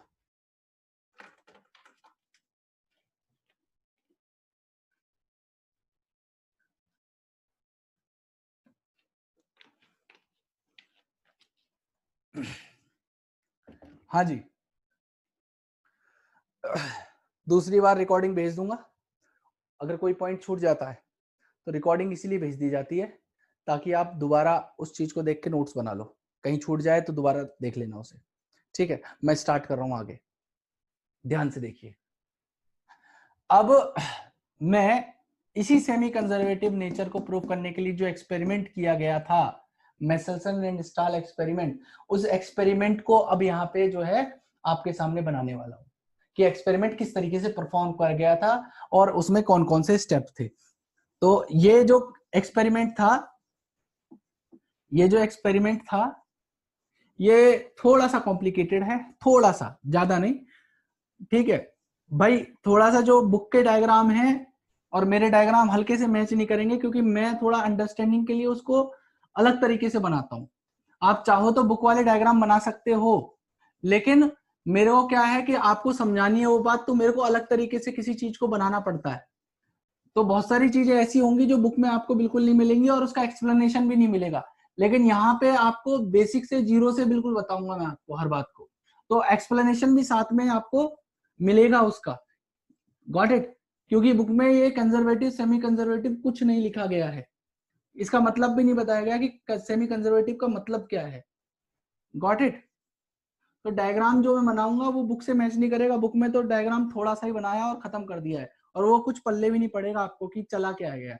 और नहीं तो तुम एक काम करना, देख लेना ट्राई करके खुद पढ़ के। अब देखिए, देखिए क्या होगा। मैं स्टार्ट कर रहा हूं Meselson and stall experiment, got it? और ये जो एक्सपेरिमेंट किया गया था, ये क्यों किया गया था? To prove that DNA replication is semi conservative,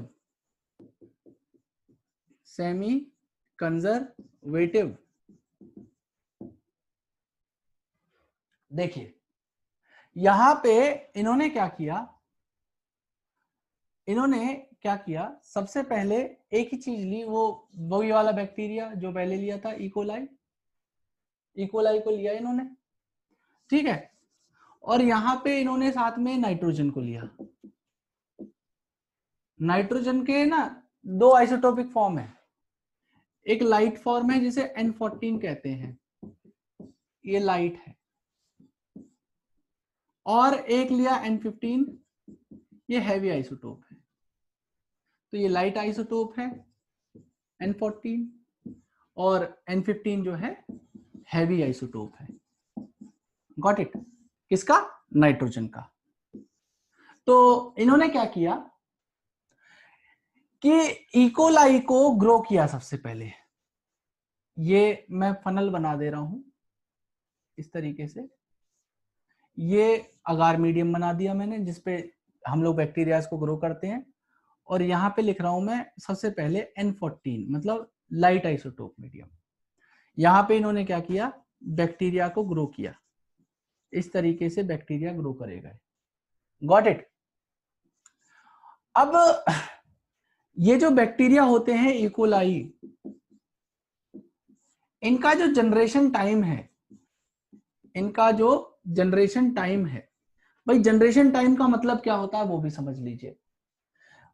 वो समय जिसमें बैक्टीरिया डिवाइड करके या तो बाइनरी फिशन कर रहे हैं, जिस भी वो एसेक्सुअल मेथड से डिवाइड कर रहे हैं, उसमें अगर एक बैक्टीरिया दो बैक्टीरिया को बना देता है, उसमें कितना समय लगा, उसे हम जनरेशन टाइम कहते हैं। मतलब क्या हुआ कि एक बैक्टीरिया ने दो बैक्टीरिया को बनाया कितने समय में, वो इसका जनरेशन टाइम है। Got it? तो यहां पे क्या होगा कि इसका जो जनरेशन टाइम होता है वो 25 से 30 मिनट का होता है। किसका? इकोलाई का। मतलब इकोलाई 25 से 30 मिनट में एक बैक्टीरिया से दो बैक्टीरिया के अंदर डिवाइड कर जाता है। गॉट इट भाई? आगे बात समझ में? तो यहां पे एक एक जनरेशन ग्रो करवाया, किसमें? सबसे पहले N14 मीडियम में। यहां पे कितना? For 1 generation. तो एक जनरेशन कितना रहा होगा भाई साहब? 25 से 30 मिनट, बस यहां पे ग्रो कर दिया N14 मीडियम में। अब ये जो बैक्टीरिया यहां पे थे, ये जो मैंने बनाए हैं भाई साहब, इन्होंने बाइनरी फिशन करा होगा। क्या किया होगा? बाइनरी फिशन किया होगा। और बाइनरी फिशन करने के लिए अपने जेनेटिक मटेरियल को भी तो इन्हें डिवाइड करना पड़ेगा, मतलब इन्हें एक बार रेप्लिकेशन करना पड़ेगा ना। अरे यार देखो ना, इधर देखो, इधर ऐसे नहीं समझ में आएगी। ये है एक बैक्टीरिया है अभी शुरुआत में, यहां पे इसके पास एक डीएनए है। अब ये चाहता है मैं डिवाइड करके दो बैक्टीरिया बनाऊं, ये चाहता है कि मैं दो बैक्टीरिया बनाऊं बाइनरी फिशन करके। तो भाई इसको इस जेनेटिक मटेरियल को भी तो पहले डिवाइड करके एक बार एक कॉपी और बनानी पड़ेगी। तो ये जो कॉपी इस डीएनए से ये वाले डीएनए की बनी, इसी को तो रेप्लिकेशन कहते हैं। तो इसने रेप्लिकेशन करा होगा, इसने रेप्लिकेशन किया होगा, तभी तो एक डीएनए इसको दे पाएगा, एक डीएनए इसे दे पाएगा। आ रही है मेरी बात समझ में? तो यहां पे जब इसने डीएनए रेप्लिकेशन किया होगा, क्या करने के लिए? बाइनरी फिशन आगे फर्दर जो कैरियोकाइनेसिस होता, फिर साइटोकाइनेसिस होता, उससे पहले उसने डीएनए रेप्लिकेशन कर लिया। तो उसके लिए इसको क्या करना पड़ा होगा? अपने जो डीएनए हेलिक्स थे, उन डीएनए हेलिक्स को अनवाइंड करना पड़ा होगा। बिना अनवाइंड किए तो ये दूसरा डीएनए बन नहीं सकता, क्योंकि सेमी कंजर्वेटिव है और ये नॉर्मल मैकेनिज्म भी है। कोई भी रैप्ड चीज के ऊपर आप सपोज करो, एक सीधी सीधी सी बात है, देसी भाषा में समझ लो यार, एक बात बताओ, कोई चीज ऐसे कॉइल्ड है और कोई चीज ऐसे स्ट्रेट है, एंजाइम एफिशिएंटली इसके ऊपर काम कर सकता है? जो डीएनए पॉलीमरेज नाम का एंजाइम होता है, एफिशिएंटली वो ऐसे जो बिल्कुल टेंगल्ड स्टेट में जो चीज है उसके ऊपर काम करेगा, या ओपन सबस्ट्रेट है उस पे एंजाइम अच्छा काम कर पाएगा? तो आई थिंक जो ओपन फॉर्म है उसके ऊपर ज्यादा बेटर काम हो सकता है, इसीलिए इनको अपने डीएनए हेलिक्सेस को ओपन करना होता है। Got it? Now what will happen कि जब इन्होंने अपने डीएनए हेलिक्स को इस तरीके से अनवाइंड किया होगा तो यहाँ पे इसके कॉम्प्लीमेंट्री इन्होंने एक डीएनए बनाया होगा, इसके कॉम्प्लीमेंट्री दूसरा, इस तरीके से यहाँ पे स्ट्रैंड बनाया होगा। और मीडियम कौन सा है? N14 मीडियम है, N14 मीडियम है, जिस मीडियम के अंदर हमने इसे क्या किया है? ग्रो किया है। यहाँ पे लिख दे रहा हूं, ग्रो इन N14 मीडियम। और N14 क्या है? लाइट आइसोटोप है नाइट्रोजन का। ठीक है भाई। तो अब क्या हुआ कि जब इसको ग्रो कर दिया N14 मीडियम में, तो यहाँ पे थोड़ा बहुत नाइट्रोजन 14 के जब हेलिक्सेस तैयार हो रहे होंगे, हल्का फुल्का नाइट्रोजन 14 के बीच में, हेलिक्स के बीच में चला गया होगा। और यहाँ पे जब हेलिक्सेस बने होंगे तो यहाँ पे आपका N14 हल्का फुल्का आ गया होगा, यहाँ पे हल्का फुल्का N14 आ गया होगा, है ना भाई? आ गया होगा, बिल्कुल आ गया होगा। क्योंकि वही वाली बात है यार, आप कोयले की खान में जाओ और आपको कालिक ना लगे। मतलब आप किसी ऐसी जगह पे ग्रो कर रहे हो जहां पे कंप्लीटली नाइट्रोजन 14 है, और आप वहां से बिना नाइट्रोजन 14 अटैच करवाए बिना निकल आओ, तो ये तो बहुत इम्पॉसिबल सी बात है। ये ग्रो ही है नाइट्रोजन 14 मीडियम में कर रहे हैं। Got it? तो नाइट्रोजन 14 इनके डीएनए के अंदर आ गया होगा। आ रही है बात समझ में? तो यहां पे क्या किया गया, एक जनरेशन ग्रो करने के बाद ये सारी चीजें बुक में जो मैं बता रहा हूं डायग्राम नहीं मिलेंगे। देखिए, एक जनरेशन ग्रो करा दिया किसमें? N14 मीडियम में। उसके बाद मैंने क्या किया, इन बैक्टीरियाज को लेके इनके डीएनए को एक्सट्रैक्ट कर लिया, या आप आइसोलेशन ऑफ डीएनए भी लिख सकते हो, मतलब निकाल लिया, उनके डीएनए को निकाल लिया। और आइसोलेशन ऑफ डीएनए करने के बाद मैंने क्या किया, सेंट्रीफ्यूज कर दिया। क्या कर दिया? सेंट्रीफ्यूज कर दिया। मतलब सेंट्रीफ्यूगेशन वही डेंसिटी बेस्ड जो सेपरेशन होता है वो सेंट्रीफ्यूगल फोर्स के नीचे होगा। तो मैंने आपको बताया कि सेंट्रीफ्यूगल फोर्स जब भी लगेगी तो लाइट चीज हमेशा ऊपर फ्लोट करके आ जाएगी, और जो हैवी मॉलिक्यूल्स होंगे जिनकी ज्यादा डेंसिटी होगी वो नीचे रह जाएंगे। तो यहाँ पे जब सेंट्रीफ्यूगेशन किया गया होगा तो भाई साहब जो रिजल्ट आया होगा वो किस तरीके से आया होगा? देखिए यहाँ पे, देखिए यहाँ पे,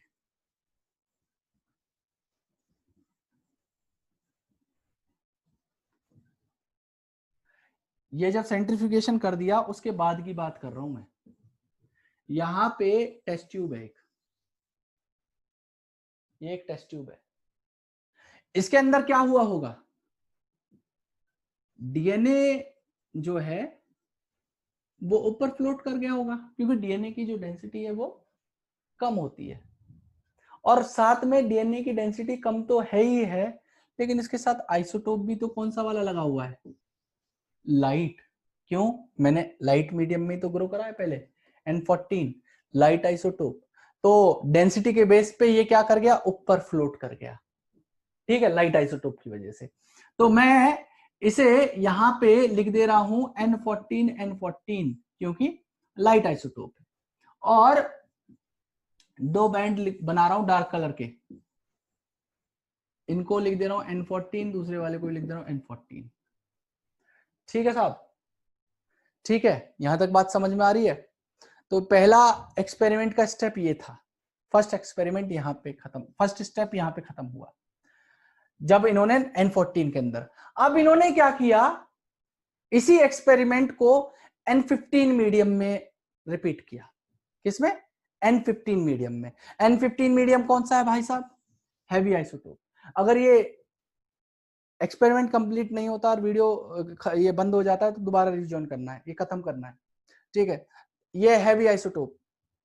तो अब की बार मैंने क्या किया, N15 मीडियम ले लिया जिसमें ग्रो किया। तो यहां पे लिख दे रहा हूं मैं, दूसरा स्टेप है ये, दूसरा स्टेप है, उसी के अंदर लिख रहा हूं मैं second step, grow in N15 medium. और यहाँ पे कितनी जनरेशन, एक ही जनरेशन, ठीक है, एक ही जनरेशन, ठीक है। तो एक जनरेशन मैंने ग्रो कर दिया, फिर से वही किया, फिर से ही मैंने क्या किया, एक्सट्रैक्ट किया डीएनए को, फिर से वही काम हुआ होगा भाई। इसके जो डीएनए हैं उन्होंने एक जनरेशन में दोबारा जब बाइंड डिफिशन करने के लिए अपने डीएनए को दोबारा 2 डीएनए बनाए होंगे, और 2 डीएनए बनाने के लिए रेप्लिकेशन करने की जरूरत पड़ी होगी, और जब रेप्लिकेशन करने की जरूरत पड़ी होगी तो इन्हों को इस तरीके से अपने डीएनए को अनवाइंड करना पड़ा होगा, और इस तरीके से कॉम्प्लीमेंट्री स्ट्रैंड बने होंगे, और कॉम्प्लीमेंट्री स्ट्रैंड बने होंगे, बीच में थोड़ा बहुत नाइट्रोजन 15 चला गया होगा, और फिर बाद में जब हमारे जब हेलिक्स बन के आए तो उनके बीच में जो है आपका N15 मीडियम हल्का फुल्का था, N15 मीडियम इनके अंदर हल्का फुल्का रहा होगा ऐसे।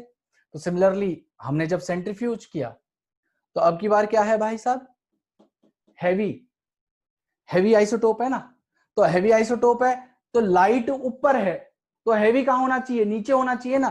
तो अब की बार क्या हुआ, अब की बार क्या हुआ, अब की बार मसला कुछ ऐसा आया सेंट्रीफ्यूज करने के बाद कि हमारा जो हैवी आइसोटोप है नाइट्रोजन 15, उसकी वजह से डीएनए इस क्या नाम है टेस्ट ट्यूब की तली पे चला गया, ये हो गया N15 N15, और N15 N15 को मैं दिखा दे रहा हूं किससे, लाइट कलर से। अभी समझ में आएगा कि मैं लाइट और डार्क क्यों यूज कर रहा हूं। N15 लिख दे रहा हूं, इसको भी N15 लिख दे रहा हूं। तो दूसरा स्टेप इस तरीके से कंप्लीट हो गया, दूसरा स्टेप इस तरीके से इस एक्सपेरिमेंट का कंप्लीट हो गया, जिसमें इन्होंने हैवी आइसोटोप को लेके किया। अब क्या किया गया, अब इन्होंने थोड़ा सा जो है चीज को एंगल को बदला। इन्होंने क्या किया, सबसे पहले N15 मीडियम में ग्रो कराया, कितने जनरेशन, एक जनरेशन, तो एक जनरेशन N15 मीडियम में रहा। फिर इन्होंने क्या करा, N15 मीडियम से उन बैक्टीरिया को निकाला और उनको ट्रांसफर कर दिया N14 मीडियम में। किसमें कर दिया, N14 मीडियम में। एक जनरेशन N15, दूसरी जनरेशन N14। आ रही है बात समझ में। तो पहली जनरेशन N15 मीडियम में रहा, दूसरी जनरेशन वो N14 में गया, तो आधा जो डीएनए रहा होगा वो N15 मीडियम का हो गया। तो बेटा अब देखिए क्या किया गया, अब इन्होंने इस एक्सपेरिमेंट को रिपीट किया। मैंने क्या बताया था कि एक जनरेशन N15 मीडियम में और दूसरी जनरेशन हमारी N14 मीडियम में। तो देखिए किस तरीके से हुआ। तो यहाँ पे N15 तो लिखा हुआ है, N15 मीडियम में तो लिखा हुआ है, देखिए आगे क्या होगा।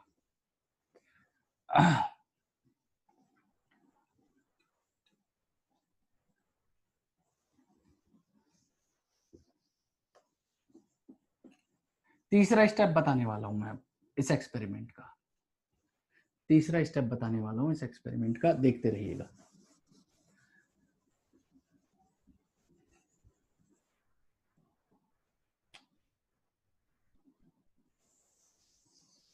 हाँ जी, देखिए यहां पे क्या किया इन्होंने, N15 मीडियम लिया, तो इन्होंने सबसे पहले इकोलाई को ग्रो किया, grow E coli in N15 medium for 1 generation, एक जनरेशन के लिए इन्होंने N15 मीडियम में ग्रो कर लिया, ठीक है। फिर इन्होंने क्या करा, फिर इन्होंने क्या करा, भाई कनेक्ट जल्दी कर लिया करो यार, ठीक है, रह रह के याद आती है क्या कि हाँ क्लास भी थी, या टॉयलेट वॉलेट करके आ जाऊं, डिस्टर्ब होता है। N15 मीडियम में इन्होंने एक जनरेशन ग्रो कर लिया, उसके बाद क्या होगा, इन्होंने ट्रांसफर कर दिया इसको, क्या कर दिया, ट्रांसफर कर दिया। अब वो इनको ट्रांसफर कहां पे करा, N14 मीडियम में, N14 मीडियम में, ये अब की बार है N14 मीडियम। एक जनरेशन N15 में हो गया और दूसरी जनरेशन किस में हो गई, N14 में हो गई। तो यहाँ पे भी इनको ग्रो करने के लिए छोड़ दिया।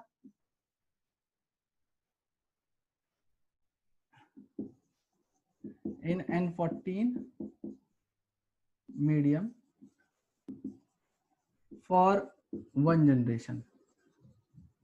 तो एक जनरेशन तो रहा ये N15 में और दूसरी जनरेशन आ गया है किसमें, N14 मीडियम में। तो अब की बार क्या हुआ होगा, आधा डीएनए तो N15 वाला रहा होगा और आधा डीएनए N14 वाला रहा होगा, क्योंकि आधा तो इन्होंने यहाँ पे करा और आधा इन्होंने यहाँ पे करा। तो इन्होंने वही स्टेप फिर रिपीट किया, एक्सट्रैक्ट किया डीएनए को या आइसोलेशन किया डीएनए, और डीएनए आइसोलेशन करने के बाद इन्होंने क्या किया, सेंट्रीफ्यूज किया। ठीक है साहब। तो एक बात बताओ, हैवी स्ट्रैंड तो नीचे है, लाइट स्ट्रैंड ऊपर है। जब हेवी डीएनए था N15 तो हमारा नीचे की तरफ था डीएनए, और जब लाइट था तो हमारा N14 था वो ऊपर था।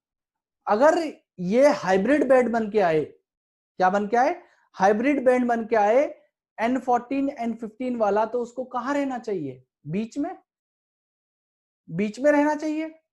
तो जब ये एक्सपेरिमेंट कर लिया गया N15 से N14 में ट्रांसफर करने के बाद, डीएनए को एक्सट्रैक्ट करके उसको सेंट्रीफ्यूज करके फाइनली जब टेस्ट ट्यूब के अंदर देखा गया, तो वहां पे क्या देखा कि ये जो अब की बार हाइब्रिड बैंड आ रहा था N14 N15, वो कहां पे था, बीचों बीच। कहां पे था, बीच में, क्योंकि डेंसिटी के हिसाब से है ना भाई।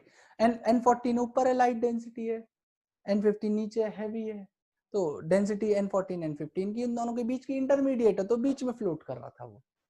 ठीक है, तो इसको बना दीजिए, एक हैवी बना दीजिए और एक लाइट बना दीजिए। तो डार्क कलर मैंने किसके लिए यूज करा था, N14 के लिए। डार्क कलर मैंने N14 के लिए करा था ना, और लाइट कलर N15 के लिए करा था। तो वही आप करेंगे। ठीक है, इस तरीके से हमारा बन गया N14 N15। हालांकि देखो प्रूफ यहीं से हो चुका है, प्रूफ यहीं पे हो गया ना, सेमी कंजर्वेटिव है। एक पुराना आता है, एक नया आता है। देखो, एक पुराना था N14, एक नया आ गया N15। प्रूफ यहीं से हो चुका है। लेकिन इन्होंने क्या करा, फर्दर एक स्टेप और बढ़ा दिया इसको। क्या किया इन्होंने बढ़ा के, इन्होंने जो N14 मीडियम में ग्रो कराया था उसको एक जनरेशन के लिए और वहीं पे छोड़ दिया। कहां पे, N14 मीडियम के अंदर। ज्यादा कंफर्मेशन चाहते थे कि अब ये देखना चाह रहे थे कि N14 में रखने के बाद होगा क्या। तो ये और ज्यादा कंफर्मेशन के लिए इन्होंने N14 के अंदर थोड़ी देर, एक जनरेशन और छोड़ दिया, मतलब 25-30 मिनट के लिए और छोड़ दिया कि भाई देखते हैं अब क्या होता है अगला स्टेप। तो नेक्स्ट स्टेप में क्या होता है, अब मैं बात कर रहा हूं, ये तो तीसरा स्टेप था भाई। ये कौन सा था, तीसरा स्टेप था जब ट्रांसफर किया। पहले स्टेप में मैंने N14 की बात की थी, दूसरे स्टेप में मैंने N15 की बात की थी, तीसरे स्टेप में मैंने क्या किया, N15 में ग्रो किया, N14 के अंदर ट्रांसफर कर दिया। अब ये बात किसकी कर रहा हूं, चौथे स्टेप की बात कर रहा हूं। चौथे स्टेप की बात कर रहा हूं। चौथे स्टेप में क्या किया जाएगा, यहां पे N15 के अंदर ग्रो किया, सेम ये स्टेप रहेगा। N14 के अंदर इसको ट्रांसफर कर दिया N15 से, दूसरा स्टेप भी यही हो गया। लेकिन अब क्या कर दिया गया, थोड़ा सा बदलाव लाया।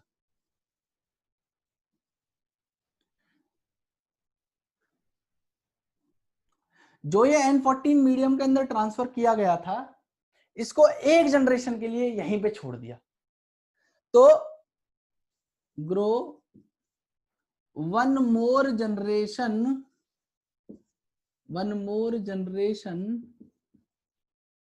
इन N14 मीडियम, एक जनरेशन और N14 मीडियम के अंदर इसे ग्रो कर दिया। और फिर से फिर से क्या किया, वही आइसोलेशन ऑफ डीएनए, डीएनए को एक्सट्रैक्ट किया डीएनए को, और फिर वो उसको फिर से सेंट्रीफ्यूज कर दिया,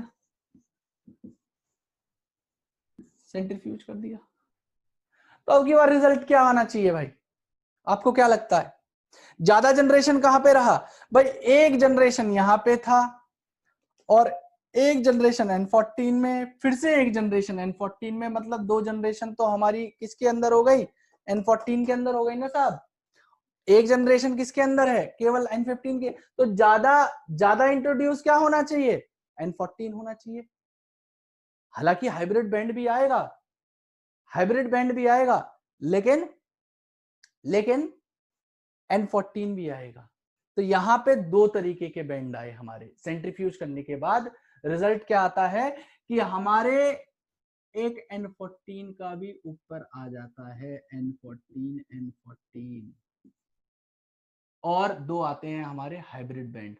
तो N14 को आप साइड में बना दीजिए, ये लीजिए मैं बना रहा हूं यहाँ पे, ठीक है। N14 को डार्क कलर से लिया था ना, लो डार्क कलर, ये N14 और दूसरा आप ये यहाँ पे बना दीजिए डार्क कलर से, ये भी डार्क कलर से N14, ठीक है। तो फाइनली देखो प्रूफ तो ये तीसरे पार्ट में ही हो गया था, लेकिन वो और ज्यादा कंफर्मेशन चाहते थे, वो ये देखना चाहते थे कि एक जनरेशन और करते हैं तो हमारा क्या रिजल्ट आता है। तो रिजल्ट आपके सामने है, ज्यादा जनरेशन कहां रहा, 2 जनरेशन N14 मीडियम में। तो यहां पे क्या हो गया कि N14 मीडियम के अंदर जो है एक अलग बैंड आया N14 का और एक हाइब्रिड बैंड आया, क्योंकि एक जनरेशन ये N15 मीडियम में भी था ना, तो उसकी वजह से यहाँ पे N15 हाइब्रिड बैंड भी तैयार होके आया।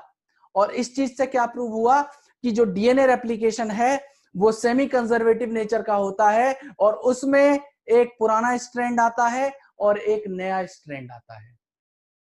आगे बात समझ में? तो ये था Meselson and stall experiment, hence it was proved, it was proved that DNA replication is semi-conservative in nature। ठीक है साहब, ये होगा आपका सेमी कंजर्वेटिव।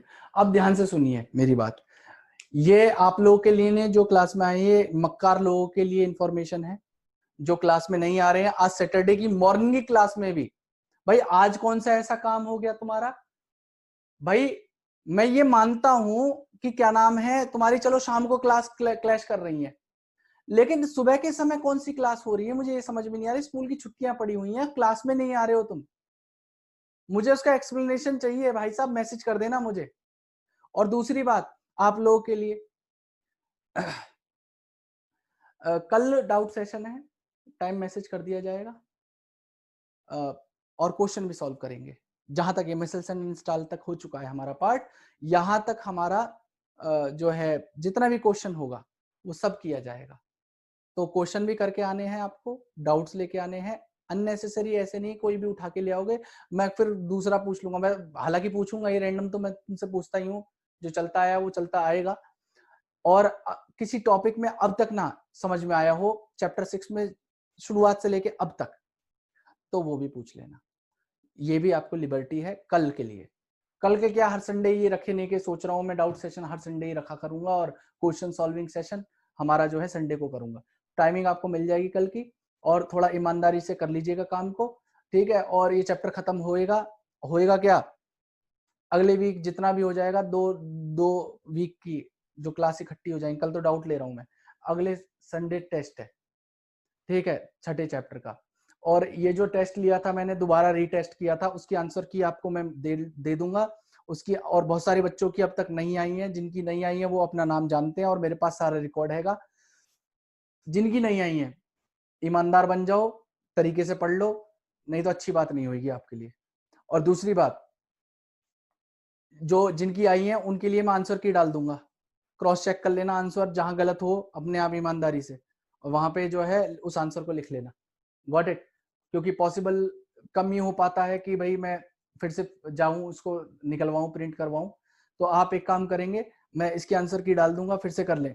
लेकिन हाँ, जो सीरियस टेस्ट होते हैं, ये तो रीटेस्ट डाला था मैंने, सीरियस जो टेस्ट होते हैं वो तो मैं प्रिंट करवाऊंगा, और जैसे पहले चेक करे थे वैसे ही करे जाएंगे, और अब की बार नंबर कम आ गए तो देख लेना, बिल्कुल अच्छा नहीं होगा। ठीक है, चलो पढ़ लो, और क्या नाम है, डाउट मेरे को कल बता देना। Thank you.